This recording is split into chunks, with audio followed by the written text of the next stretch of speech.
Swadikap.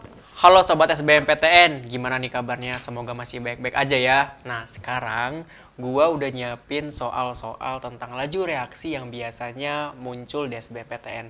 Nah, ada satu soal laju reaksi yang menurut gua itu apa ya, bisa dibilang menantang gitu ya bagi teman-teman SMA nih. Oke, sekarang kita lanjut aja ke soal yang menantang itu ya. Jadi di sini ada suatu reaksi ya, sudah tertera reaksinya di soal dan mengikuti persamaan laju minus delta konsentrasi pH 3 per dt sama dengan K dikali konsentrasi pH 3. Nah, pada suatu percobaan dalam wadah 2 liter terbentuk sebanyak 0,0048 mol gas H2 per detik ketika konsentrasi pH 3-nya itu sama dengan 0,1 molar. Oke, lalu yang ditanyakannya adalah berapakah tetapan laju reaksi tersebut?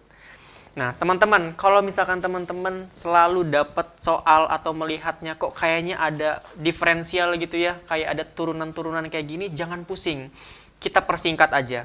Jadi gini, minus delta konsentrasi pH 3 per dt itu menunjukkan laju dari masing-masing reaktan atau produk.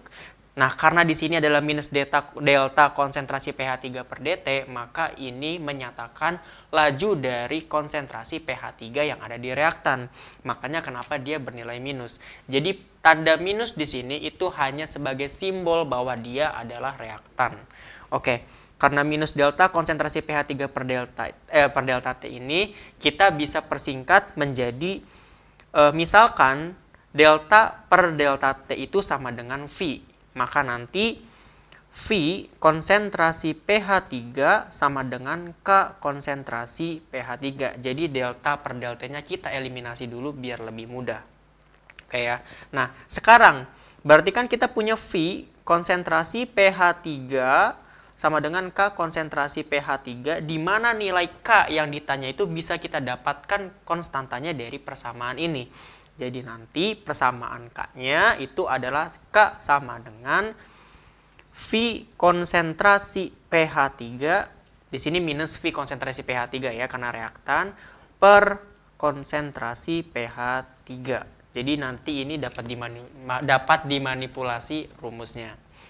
Oke, setelah itu langkah selanjutnya yang harus teman-teman lihat adalah data apa saja yang kita dapatkan. Oke, data yang diberikan oleh soal itu adalah bahwa reaksi ini tuh terjadi di dalam wadah yang bervolume 2 liter dengan gas H2 sebanyak 0,0048 mol. Oke. Nah, sebelum itu teman-teman harus tahu ya bahwa laju di fisika dengan laju di kimia itu beda.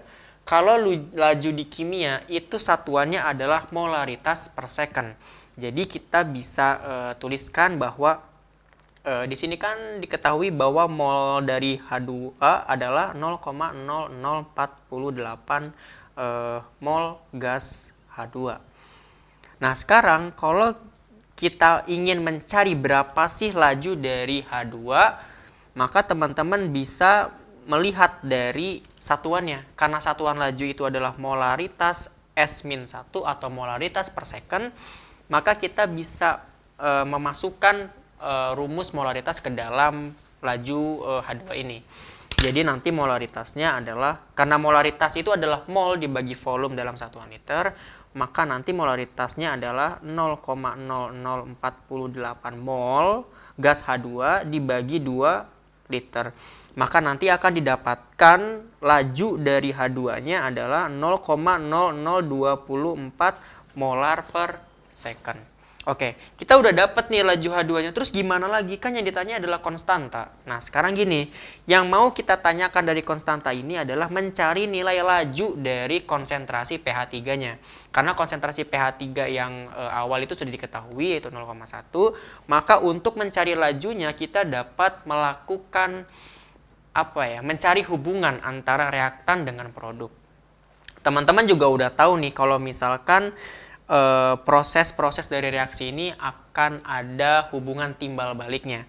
Jadi gini, misalkan karena reaksi yang diketahuinya adalah 4 pH 3 menjadi P4 plus 6H2, maka lajunya dapat dituliskan V sama dengan 1 min 1/4 pH3, konsentrasi pH3, sama dengan positif 1/1 konsentrasi P4.